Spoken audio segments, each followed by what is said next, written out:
గతంలో ఎన్డీఏ కూటమిలో మన ఎలక్షన్కి వెళ్ళినప్పుడు మన మోడీ గారు 2024లో ఎన్నికల ప్రచార నిమిత్తం తెలంగాణలో ఈ యొక్క ఖచ్చితంగా ఎన్డీఏ గవర్నమెంట్ గెలిస్తే ఖచ్చితంగా వర్గీకరణ చేస్తామని చెప్పారు అధ్యక్ష.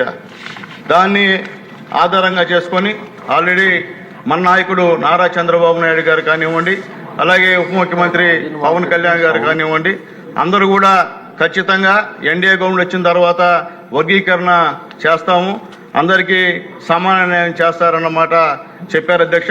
దానికి అనుకూలంగా ఈరోజు ఆల్రెడీ మంత్రివర్గ సమావేశం ఏర్పాటు చేసి బిల్లును కూడా ఆమోదించడం జరిగింది అధ్యక్ష.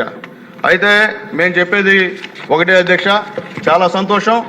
ఈరోజు రకరకాలుగా మాట్లాడుతున్నాం అధ్యక్ష, కానీ ఈరోజు దళితులుగా ఇక్కడ మేము గర్వంగా చెప్తున్నాం అధ్యక్ష. చంద్రబాబు నాయుడు గారి గవర్నమెంట్లో గురుకుల పాఠశాలను ఏర్పాటు చేసింది తెలుగుదేశం పార్టీ గవర్నమెంట్ అని చెప్పి ధైర్యంగా చెప్తున్నాం అధ్యక్ష.